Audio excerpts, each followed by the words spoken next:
قربانی ایک عبادت ہے۔ عبادت کا ہمیشہ فلسفہ یہی ہوتا ہے کہ وہ محض اللہ کی رضا کے لیے کی جائے تو قابل قبول ہوتی ہے۔ جس طرح غیروں کو مسلمان کرنا بڑی اہم ذمہ داری ہوتی ہے، اسی طرح مسلمانوں کی تربیت کرنا بھی بہت اہم ڈیوٹی ہوتی ہے۔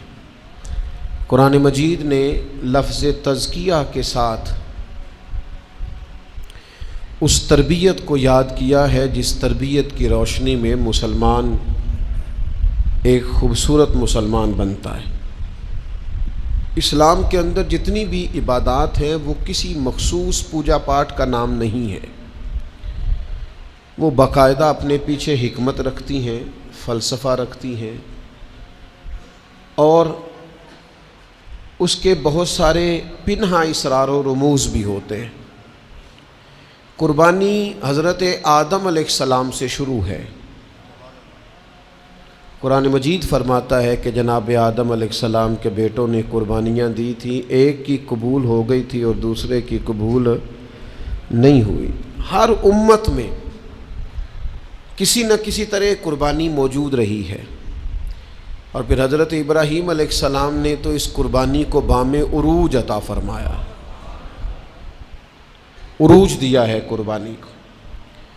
تو قربانی ایک عبادت ہے۔ مسلمانوں کے اندر، اسلامی ممالک کے اندر، چونکہ تمام اسلام کی جتنی بھی عبادات ہیں وہ ذوق شوق سے اور اہتمام کے ساتھ ادا کی جاتی ہیں، تو بعض جگہوں پر پھر اس کے اندر وہ خاص کیفیت نظر نہیں آتی جو مسلمانوں کے اندر ہونا چاہیے۔ اللہ تبارک و تعالی صرف اس عمل کو قبول فرماتا ہے جو محض اللہ کی رضا کے لیے کیا جائے، جس میں تھوڑی سی بھی دنیا داری کا شائبہ ہو، اور کہیں کسی مقام پر تھوڑا سا بھی تفاخر موجود ہو، تھوڑا سا بھی دکھلاوا ہو، دکھلاوا نہیں، میں کہہ رہا ہوں تھوڑا سا بھی ہو، تو وہ عمل بارگاہ خداوندی کے قابل نہیں رہتا۔ قرآن مجید فرماتا ہے کہ قل ان صلاتی و نسکی و محیای و مماتی للہ رب العالمین۔ اے محبوب علیہ السلام آپ فرمائیں، یعنی سرکار وہ کہیں گے تو وہ بات امت کے لیے دستور بن جائے گی۔ اے محبوب آپ یہ فرما دیں کہ بے شک میری نماز، میری قربانیاں، میری حیات، میرا دنیا سے جانا للہ رب العالمین، اس رب کے لیے ہے جو دو جہانوں کو پالنے والا ہے، جو تمام عالمین کا پالنے والا ہے، اس کے لیے۔ جب تک یہ فلسفہ پیچھے موجود نہیں رہتا کہ خالص اللہ کی رضا کے لیے۔ اور پھر قرآن مجید نے قربانی کا حکم صرف امت کو نہیں دیا، رسول کریم علیہ السلام بھی قربانی کرتے۔ حضور پر زکوٰۃ فرض نہیں ہے، اس لیے کہ کبھی اتنا مال ہی جمع نہیں ہوا کہ وہ نصاب کو پہنچتا، لیکن قربانیاں تو دو کرتے تھے رسول کریم، دو قربانیاں فرماتے، اور 10 سال حضور مدینہ شریف میں قیام پذیر رہے، ہر سال رسول کریم نے قربانی دی، ہر سال۔ اللہ تعالیٰ نے نبی پاک علیہ السلام کو 7 اولادیں عطا کیں، 3 بیٹے 4 بیٹیاں۔ چاروں بیٹیاں جوان ہوئیں، ان کی اولادیں ہوئیں، اور تینوں بیٹے چھوٹی عمروں میں وصال کر گئے۔ جب سرکار کے تیسرے بیٹے کا وصال ہوا ہے تو دشمن ہی ہوتا ہے، دشمنوں کو زیادہ مطمئن کرنے کی کوشش بھی نہیں کرنی چاہیے، اس لیے کہ جو دشمنی پہ اتر آتے ہیں نا، وہ پھر اس طرح کرتے ہیں کہ وہ ہر چیز کے ساتھ اختلاف برائے اختلاف ہی کرتے ہیں۔ وہ بڑے کم دشمن ہوتے ہیں، تو دشمن بھی ہوں پر خاندانی قسم کے ہوں، ہر ایک بات پر اعتراض نہ کریں، شکست کھائے تو شرم سے پانی ہو، دعا کرو کہ دشمن بھی خاندانی ہو۔ لیکن وہ دشمن اس طرح کے تھے کہ ہر بات پر اختلاف، ہر بات پر شدت۔ تو حضور کے بیٹے وصال کر گئے تینوں، تو انہوں نے کہنا شروع کر دیا معاذ اللہ ثم معاذ اللہ، نقل کفر نہ باشد۔ انہوں نے یہ کہنا شروع کر دیا کہ یہ تو ابتر ہے، معاذ اللہ، جڑ کٹ گئی۔ بے نام و نشان ہو گئے، معاذ اللہ ثم معاذ اللہ، قربان جائیں۔ اللہ تعالیٰ نے قرآن مجید کو نازل فرمایا، فرمایا محبوب انا اعطیناک الکوثر، ہم نے تو آپ کو خیر کثیر عطا فرمائی ہے، ہم نے تو خیر کثیر دی ہے۔ آپ ہمارے ایک بزرگ تھے، وہ اس کا ترجمہ کیا کرتے تھے، اے محبوب اساں توانوں جیڑی خیر بھی دیتی ہے چوکھی کر کے دیتی ہے۔ امت دی ہے تو کمال، امت میں اولیاء تو کمال، صلحاء تو کمال، صحابہ تو کمال، اولاد رسول تو کمال۔ تیری نسل پاک میں ہے بچہ بچہ نور کا، تو ہے عین نور تیرا سب گھرانہ نور۔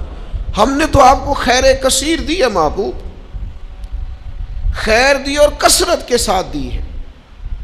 اب اس کے شکرانے میں مالک کی بارگاہ سے تقاضا کیا ہے؟ ہم نے آپ کو خیر کثیر دی، اب آپ یہ کریں کہ فَصَلِّ لِرَبِّكَ وَانْحَرْ، آپ اپنے رب کے لیے نماز پڑھیں اور قربانی کریں۔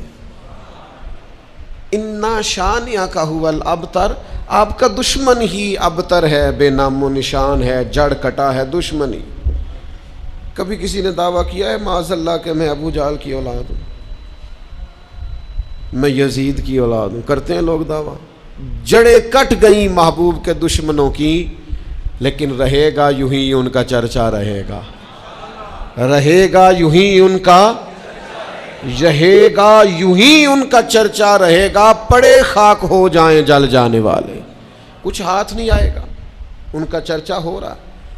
تو خیر کثیر دینے کے بعد جو تقاضا کیا وہ یہ کہ فَصَلِّ لِرَبِّكَ وَانْحَرْ، نماز پڑھیں اور چلیں۔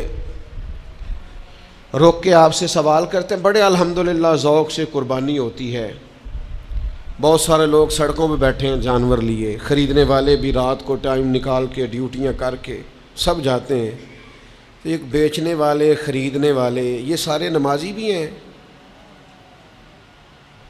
تو قربانی سے پہلے تو نماز کا حکم ہے، نماز فرض ہے، قربانی واجب ہے۔ ایک صحابی کہتے ہیں میرے ماموں نے عید کی نماز سے پہلے قربانی کر لی، جانور بھی قربانی کی نیت سے خرید رکھا ہوگا، ارادہ بھی قربانی کا تھا، پر نماز سے پہلے قربانی کر لی۔ نبی کریم علیہ السلام نے فرمایا یہ گوشت ہے، قربانی نہیں۔ پہلے نماز ہوگی عید کی، فَصَلِّ لِرَبِّكَ وَانْحَرْ، ترتیب یہ ہے قرآن پاک کی کہ پہلے نماز، پھر عید والے دن بھی پہلے عید کی نماز ہوگی، اس کے بعد قربانی ہوگی۔ تو فرمایا گوشت ہے یہ، گویا اسے حرام نہیں کرتے، کھا لے گوشت سمجھ کے، پر یہ قربانی نہیں۔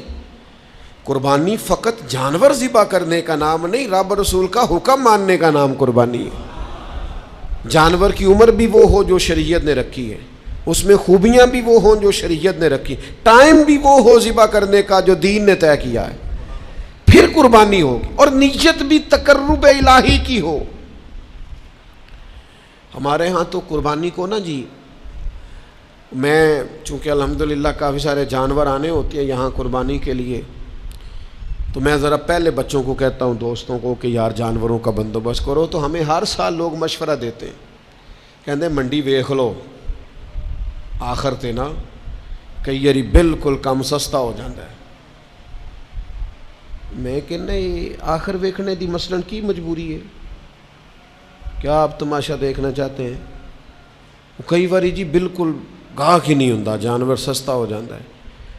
تو میں تو سمجھتا ہوں کہ میں تو بالکل قائل نہیں ہوں اس بات کا کہ جو بیچارے 2 سال سے جانور پال رہے ہیں وہ بالکل بیچارے کہیں کہ اب بیک ہی نہیں رہا تو ضائع کر دو۔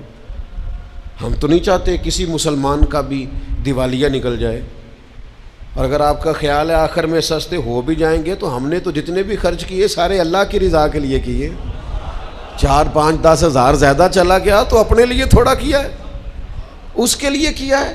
یہ قرآن پاک نے فلسفہ بیان کیا، اس آیت کو ہر مسلمان کو یاد رکھنا چاہیے۔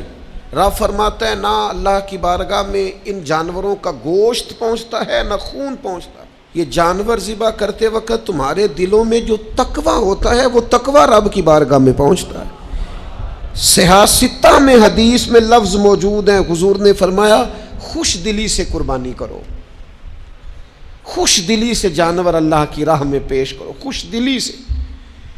تو آپ کیا دیکھنا چاہتے ہیں آخر میں؟ ایک دفعہ ایک دوست مجھے کہنے لگے آپ کو بڑی سعادت ملتی ہے حرم شریف جانے کی، مجھے بتائیں جس وقت وہاں رش ذرا کم ہو نا حرم میں نے تب جانا عمرہ کرنے۔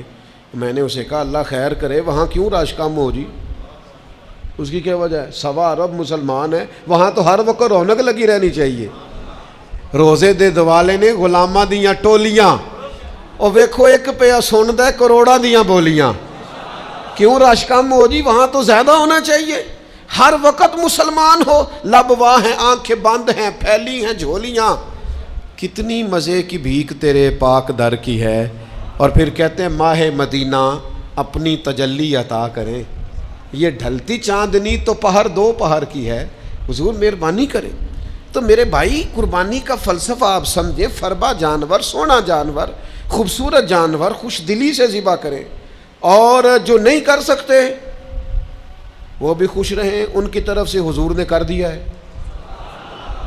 2 جانور حضور لاتے تھے، فرمایا ایک میری طرف سے ایک میری امت کی طرف سے۔ سیدہ طیبہ طاہرہ ام المومنین سیدہ عائشہ صدیقہ رضی اللہ تعالی عنہ فرماتی کالا مینڈا حضور لائے، پیر بھی کالے، اس کا چہرہ، اس کا پیٹ بھی، وجود بھی کالا۔ پھر حضور نے مجھے بلایا، میں حاضر ہوئی تو فرمایا عائشہ یہ چھری لو اور اس کو تیز کرو پتھر پر۔ فرماتی ہیں میں نے چھری کو پتھر پر تیز کیا، رسول کریم نے خود دست مبارک سے جانور ذبح کیا، اور حضور فرمانے لگے یا اللہ یہ میری طرف سے بھی قبول فرما، میری اولاد کی طرف سے بھی قبول فرما، اور میری امت کی طرف سے بھی قبول فرما۔ اور بڑے خوش نصیب ہیں وہ جن کی طرف سے رسول کریم نے قربانی فرمائی ہے۔ تو میرے عزیز خوش رہیں، خوش دلی سے کریں کام۔ تھک کے بھی ہو ہی جاتا ہے، پریشان ہو کے بھی ہو ہی جاتا ہے، لو انہیں بھی ایک خرچہ پہ گیا معاذ اللہ، اس طرح بھی ہو ہی جاتا ہے۔ لیکن اگر بندہ ذرا ذوق سے لے تو لطف لے، ذرا اس کا ذرا مزہ اس کو آئے، تو پھر ذرا طبیعت دوبالا ہو جاتی ہے۔ خوش دلی سے خوبصورت کر کے قربانی کی جائے۔ نبی پاک علیہ الصلوۃ والسلام کو اتنا پیار تھا اس عمل خیر کے ساتھ کہ حضور سیدہ فاطمہ رضی اللہ تعالی عنہ سے فرمانے لگے بیٹا یہاں ذرا میرے قریب نہیں آ جاتی؟ یا رسول اللہ کیا ہوا؟ فرمایا میں تیرا قربانی کا جانور ذبح کرنے لگا۔ سیدہ فرماتی ہیں میں قریب آ گئی تو کریم فرمانے لگے فاطمہ جو آدمی قربانی دیتا ہے اس کا خون کا قطرہ بعد میں زمین پہ گرتا ہے، اللہ تعالیٰ ذبح کرنے والے کے گناہ پہلے معاف فرما دیتا ہے۔ 70 گنا زیادہ اللہ اس کا وزن کر کے قیامت میں اجر عطا کرے گا۔ قربان جاؤں سیدہ پاک کے، کیا پیار ہے حضور کی امت سے۔ عرض کرنے لگی یا رسول اللہ یہ فضیلت صرف اہل بیت کے لیے یا ساری امت کے لیے؟ تو حضور خوش ہو گئے، فرمایا نہیں میری ساری امت کے لیے، یہ سب کے لیے فضیلت ہے، یہ سب کو ملے گا اعزاز۔ تو خوش دلی سے قربانی، ذوق سے قربانی۔ چلو نام بھی لے لے دی فوٹو سٹیٹس تے لگے گی تو کچھ نہیں ہون لگا، کیا خیال ہے آپ کا؟ نام بھی اگر بھینس کے ساتھ اور گائے کے ساتھ فوٹو آئے گی تو کوئی ایسا مسئلہ کہاں؟ قوم ساری الجھ گئی ہے، اللہ جانتا ہے۔ اتنی غیر سنجیدگی ٹھیک نہیں ہوتی، اس طرح پھر انسان خوابوں کی دنیا کا آدمی ہو جاتا ہے، وہ کسی اور دنیا میں زندہ ہوتا ہے۔ حقیقت حال والے لوگ یہ طریقہ اختیار نہیں، یہ غیر سنجیدگی ہے۔ آپ سنجیدہ رہیں، آپ نے قربانی دینی ہے اللہ کی رضا کے لیے، اس میں جس حد تک ہو سکے۔ اور یہ اخلاص ہوتا کیا ہے؟ اخلاص کے بڑے لوگوں نے تشریح کی، پر امام قرطبی کا قول بھا گیا میرے دل کو۔ امام قرطبی فرماتے اخلاص ایک راز ہے، مخلص ہونا ایک راز ہے، اخلاص ایک راز ہے۔ جناب کس کے درمیان؟ فرماتے ہیں بندے اور اس کے رب کے درمیان۔ یہ بندے اور اس کے مولا کا راز ہے اخلاص، اور اخلاص نہ ہو تو ہلاکت ہی ہلاکت ہے۔ امام محمد غزالی رحمۃ اللہ علیہ فرماتے ہیں سینکڑوں کتابیں دیکھ کر ہزاروں لاکھوں صفحے کھنگال کر اس نتیجے پہ پہنچا ہوں کہ علم کے بغیر ہلاکت ہے، اور علم ہو اور عمل نہ ہو تو پھر بھی ہلاکت ہے۔ اور فرماتے ہیں علم بھی ہو، عمل بھی ہو، اخلاص نہ ہو تو پھر تو بالکل ہی ہلاکت ہے۔ ہلاکت ہی ہلاکت ہے۔ معنی کیا ہے؟ اگر اخلاص نہیں تو ہلاکت ہے، اور اگر اخلاص مل جائے تو پھر خدا کی رحمت ہے، پھر اللہ کا فضل ہے۔ اخلاص کے ساتھ، للہیت کے ساتھ، محض اپنے مالک کی رضا کے لیے اسلامی عبادات میں سے اہم عبادت قربانی ہے۔ ہمارے ہاں نا دو چار چیزیں بڑی قابل توجہ ہیں۔ جب آپ عبادت کرتے ہیں نا تو عبادت وہ نہیں ہوتی جو ہم طے کرتے ہیں، عبادت وہ ہوتی ہے جو اللہ رسول طے کریں گے۔ آپ اپنی مرضی سے کوئی چیز طے کر لیں، یہ نہیں ہو سکتا۔ لیکن نا آپ عمرہ کرنے کے لیے جاتے ہیں،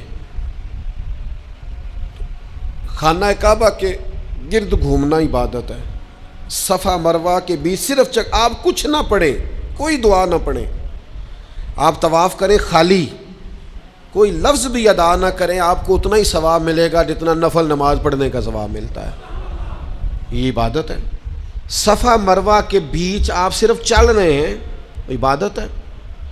آپ نے سر منڈایا ہے، ہر ہفتے نہیں لوگ حجامت کرواتے، لیکن آپ نے وہاں سر منڈایا ہے بیت اللہ شریف جا کے، اللہ کے محبوب نے اس بندے کے لیے بخشش کی دعا کر دی جو وہاں جا کے سر منڈوائے۔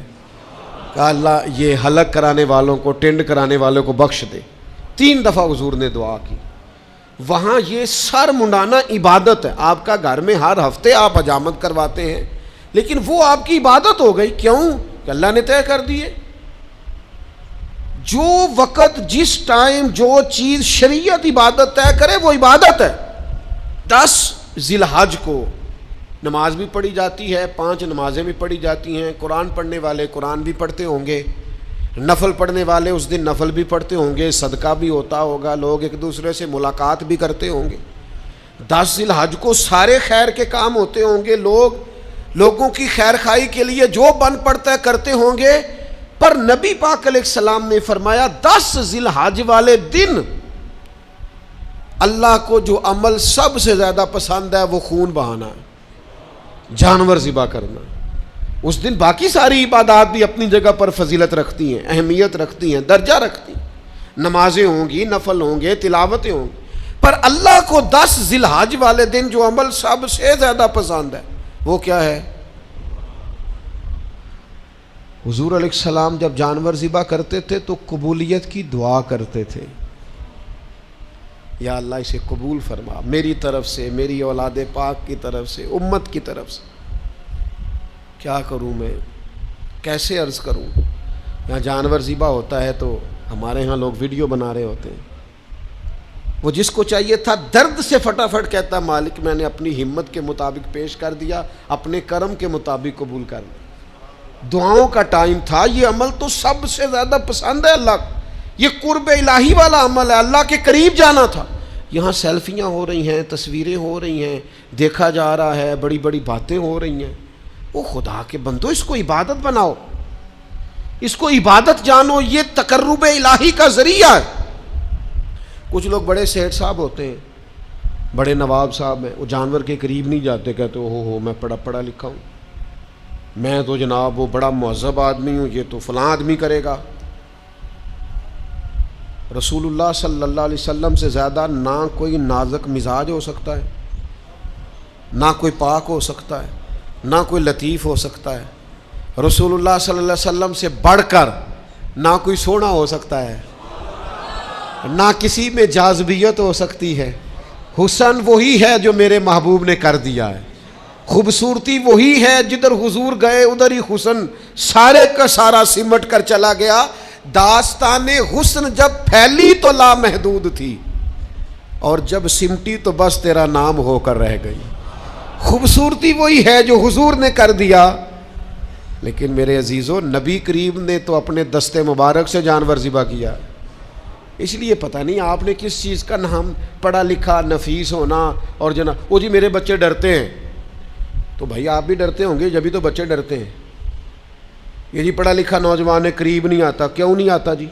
کچھ بھی نہیں ہوتا، یہ تو وہ عمل ہے جو عمل خیر ہے، حضور نے کیا ہے۔ بات سنو گے تو خوش ہو جاؤ گے، بخاری میں موجود ہے، حج کے موقع پر رسول پاک نے 100 اونٹ منگایا تھا ذبح کرنے کے لیے۔ 63 اونٹ رسول کریم نے اپنے دستے مبارک سے ذبح فرمائے ہیں۔ یہ اشارہ تھا کہ حضور کی عمر مبارک 63 سال ہوگی۔ 63 اونٹ خود ذبح فرمائے، اور باقی فرمایا علی آپ کے ذمہ لگاتا ہوں، باقی آپ کر دے سارے۔ اور باقی مولا علی شیر خدا نے فرمائے حضور، اور ایک بات یہاں اور لکھی ہے شارحین حدیث نے، کہتے ہیں وہ جن کو حضور ذبح کر رہے تھے نا، انہیں باندھنا نہیں پڑتا تھا، انہیں کہنا نہیں پڑتا تھا سے ثبوت نہ منگو میتھوں پلا نظر کرم قد ہوئی، اے میں جانا یا دل بر جانے، اے غیر نہ جانے کوئی، کہنا نہیں پڑتا تھا، کہنا نہیں پڑتا تھا۔ میں نے سنا ہے وہ بن سنور کر میری عیادت کو آ رہے ہیں، ایک کوئی نظریں لوٹ لیا ماہی تیرے ہار شنگاراں، قاتل نین تے ناگن زلفاں تیاں مارن دوروں ہی ماراں، پر کسے نو کول بھی نہیں پھٹکن دیتا تیرے حسن دے پہرے داراں، تے سجنا تو کوئی کلا ہی نہیں ہے تے ہوئے پے قتل ہزاراں۔ حضور جس سونٹ کی طرف اشارہ کرتے نا ذبح کرنے کے لیے، وہ آ کے قدموں میں لیٹ جاتا، وہ قدموں میں لیٹ جاتا، اور محبوب بسم اللہ اللہ اکبر کہہ کے گردن پہ چھری چلا دیتے، اعظم جان امانت تیری، اعظم جان، جان پاویں نہ جان محبوبہ، میں لگیاں توڑ نبھیساں، راہ تیرے وچ رول کے مرساں، قدم نہ پیچھا ہٹیساں، شہر تیرے دے ٹکڑے منگساں، تے تیرے کتیاں دے قدم چمیساں، اعظم جان امانت تیری، تو جدوں منگ سیں میں پیش کرے ساں، میں پیش کرے ساں۔ عملی نمونہ حضور کے سامنے آ کے لیٹ جاتے، محبوب گردن پہ چھری چلا دیتے۔ اللہ کے محبوب نے نا سواریوں پر بیٹھ کر طواف کیا بیت اللہ کا، اور سنو یارو بات کیا یاد آ گئی مجھے، سواری پر بیٹھ کر حضور نے بیت اللہ کا طواف کیا ہے۔ پتہ کیوں؟ اس لیے کہ جب تک حضور کسی جانور پر بیٹھے رہتے تھے نہ بول کرتا تھا نہ پیشاب کرتا تھا، احترام کرتے تھے جانور، جب تک کریم بیٹھے رہتے جانور بولو براز۔ حضور نے طواف تک کر لیے سواریوں پر بیٹھ کر۔ رسول کریم علیہ السلام نے فرمایا ابو بکر، جنوں اور فرشتوں کے علاوہ اللہ کی ساری مخلوق جانتی ہے کہ میں اللہ کا رسول بن کے آیا ہوں، یہ سارے جانتے ہیں، سب کو پتہ ہے، اونٹوں کو، جانوروں کو، حشرات کو، سب کو پتہ ہے۔ قربانی خوش دلی سے، قربانی ذوق سے، قربانی محض اللہ کی رضا کے لیے۔ ہمارے دیہاتوں میں نا ہم نے یہ دیکھا ہے کہ وہ جو گھر کا جانور ہوتا تھا نا قربانی کے لیے رکھا جاتا تھا، کبھی جانوروں کو کسی جگہ لے کے جاتے پانی پلانے کھیت میں تو ہانکتے تھے نا، تو ہمارے پرانے دیہاتی لوگ جو قربانی کا جانور ہوتا تھا اسے چھڑی بھی نہیں مارتے تھے، کہتے تھے بھی یہ قربانی دا ہے، یہ اللہ دے نال ہے۔ چارہ ڈالتے نا چارہ، تو اس کو تھوڑا سا، سمجھ آ رہی ہے میری بات کی، اس کو تھوڑا زیادہ ملتا، اس کو ذرا کھل بنولا اور چلو ونڈا اخلی نے، ہاں اس کو تھوڑا سا زیادہ ملتا۔ کیوں؟ یہ دیکھو نا، یہ لوگ ان پڑھ ہوتے تھے پر ذوق ان کا بڑا پڑھا لکھا تھا، کتابیں تھوڑی پڑھی تھی پر دل محبوب حجازی کی محبت میں پورا تعلیم یافتہ تھا۔ یہ لوگ انفرادی اس کے ساتھ سلوک کرتے، کہتے جانور قربانی کا ہے، یہ اللہ کے نام پر ذبح کرنا ہے، اس کے ساتھ انسیت زیادہ ہے، اس کی قدر زیادہ ہے، اس کی اہمیت زیادہ ہے، بس اس بات کو سمجھ لیں۔ میں اعتراض نہیں کرتا، جو لوگ اب جگہ ہی نہیں ہے لوگوں کے گھروں میں تو لوگ ایک دن پہلے جانور خرید کے لاتے ہیں، میں اعتراض نہیں کرتا، لیکن بہرحال وہ بھی بڑے معنی خیز لوگ تھے جو مہینوں پہلے لا کے جانور پالتے تھے۔ ایسے لوگ بھی دیکھے، عید گزری ہے بڑی، عید کے بعد ہی انہوں نے جانور خرید لیا کہ پورا سال اس کی حفاظت کریں گے، خدمت کریں گے، اور عید پر اللہ کے راستے میں۔ یہ ذوق چاہیے، یہ والی کیفیات چاہیے، تاکہ قربانی کی اصل روح وہ بیدار ہو۔ ایک تو ذوق کے ساتھ قربانی کریں، دوسرا اس کو تفاخر کبھی بھی نہ بنائیں، ذریعہ فخر اس کو کبھی نہ بنائیں، اور تیسری بات یہ ہے کہ اس کی روح کو سمجھیں، یہ روح کیا ہے اس کی۔ کوئی بھی عمل بندہ کرتا ہے اس کے پیچھے کچھ روحانیت ہوتی ہے، کوئی فلسفہ ہوتا ہے، اس فلسفے کو سمجھے۔ صحابہ نے پوچھا تھا یا رسول اللہ صلی اللہ تعالی علیہ وسلم یہ قربانیاں کیا ہیں، ان کا فلسفہ کیا ہے؟ تو قربانی نبی کریم کی بھی سنت ہے، پر حضور نے فرمایا یہ تمہارے باپ جناب ابراہیم کا طریقہ ہے۔ قربانی حضرت ابراہیم نے تو بیٹا ذبح کیا تھا، چھری چلا دی تھی، اپنی طرف سے انہوں نے کر دیا تھا ذبح، وہ تو اللہ تعالیٰ کو جو منظور تھا وَفَدَيْنَاهُ بِذِبْحٍ عَظِيمٍ۔ حضرت ابراہیم کی روح تو یہ ہے کہ سب سے قیمتی چیز اگر قربانی میں مانگی جائے تو دیر نہ کی جائے۔ تو اس ذوق کو تو دیکھیں نا، حضور نے فرمایا کہ تمہارے باپ ابراہیم کا طریقہ، تو صحابہ نے عرض کی حضور ہمیں ملے گا کیا اس میں سے؟ تو حضور فرمانے لگے قربانی کے جانور کے چھوٹے سے چھوٹے بال کے بدلے اللہ تمہیں بڑی سے بڑی نیکی عطا فرمائے گا، ایک ایک بال پر نیکیاں دے گا مالک کریم۔ میرے عزیزو، اس کے فلسفے کو سمجھیں۔ جب تک روح خلیل سے فیض یاب نہیں ہوتے، قربانی کا عمل اس طرح سے ذوق اور اس طرح سے کیفیت عطا نہیں کرتا۔ پھر ایک اور بات بھی، اللہ تعالیٰ نے نا امیروں کے مال میں غریبوں کا حصہ رکھا ہے۔ مشکات میں حدیث ہے، حضور فرماتے ہیں تمہیں جو رزق دیا جاتا ہے یہ تمہارے ضعیفوں کی وجہ سے دیا جاتا ہے۔ تمہارے جو کمزور لوگ ہوتے ہیں نا، ضعیف کمزور، ان کی وجہ سے اللہ تمہیں رزق دیتا ہے۔ تم پر جو بارشیں برستی ہیں یہ تمہارے ضعیفوں کمزوروں کی سبب سے برستی ہیں۔ یہ اللہ تعالیٰ نے بہت سارے امیروں کو جو مال دیا ہے نا، یہ بھی کئی غریبوں کی برکت سے دیا ہے۔ احسان نہیں کرتے امیر غریب کو دے کے، رب نے حصہ رکھا ہے۔ زکوٰۃ ہے تو دینی ہے، عشر ہے تو دینا ہے، فطرانہ ہے تو دینا ہے۔ اللہ تعالیٰ نے حصہ رکھا ہے۔ اور وہ کہاں گئے جناب شیخ شبلی جیسے لوگ جو غریب کو دیتے تھے اور ساتھ کہتے تھے تیرا شکریہ، تو میرے دروازے تک آیا ہے، اللہ کی رحمت آئی ہے، مجھے موقع ملا ہے اس کی راہ میں کچھ دینے کا، شکریہ، خود بھیک دے خود ہی کہیں منگتے کا بھلا ہو۔ وہ لوگ کہاں گئے؟ میرے عزیز، اللہ نے حصہ رکھا ہے، اس لیے اس بات کو آپ سمجھ لیں۔ زکوٰۃ دیں تو خوش دلی سے دیں، فطرانہ دیں تو خوش دلی سے۔ اتنا سوکھا نہیں ہوتا شاپر لے کے کسی کے دروازے پہ جانا۔ چلیں آپ اس بندے کو سمجھ لیں کہ وہ عادی مجرم ہے، سمجھ لیں، لیکن اس کو دیکھ کے ہی آپ عبرت پکڑ لیں کہ آپ کو جانا نہیں پڑا، کوئی آیا آپ کے دروازے، پھر ہی چلو آپ یہی غور کر لیں کہ کوئی آیا ہے، اللہ نے آپ کو دینے والا بنایا ہے۔ تو غصہ کرنا، چہرے پہ شکن ڈالنا، اجے تے اسی نماز پڑھ کے آئے ہیں تسی آ بھی گئے ہو، یہ کوئی طریقہ ہے؟ تسی تے سون ہی نہیں دیندے بھائی، کیا مطلب؟ یہ لہجے ہیں، کیا انداز ہیں۔ ایک بزرگ ہیں، وہ کہنے لگے کہ 7-8 لاکھ روپیہ ادارے میں سیلری جاتی ہے، مدرسین کی تنخواہیں ہیں، باورچیوں کی، اس کی۔ تو کسی نے ان سے کہا کہ آپ، ہمیں اچھا لگے گا اگر آپ دیں، تو وہ کہنے لگے یار میری اوقات نہیں ہے کہ میں لوگوں کو تنخواہیں دوں، اس لیے میں نے کسی کے ذمے لگایا، وہ میری حیثیت نہیں، مجھے شرم آتی ہے کہ یار اب میں مطلب بانٹتا پھروں محض۔ یہ کون لوگ ہیں جو ہر وقت اس احساس کا شکار رہتے ہیں کہ بھئی میں مسکین پرانا خادم، کسے در ملی نہ ٹوئی، یہ تے واصف یار نے نظر جو کی تھی، تو پھر واصف ہوئی۔ مختصر سی میری کہانی ہے، جو بھی ہے آپ کی مہربانی ہے۔ تو بن کے نہ بیٹھ جائیں، اللہ سے ڈریں۔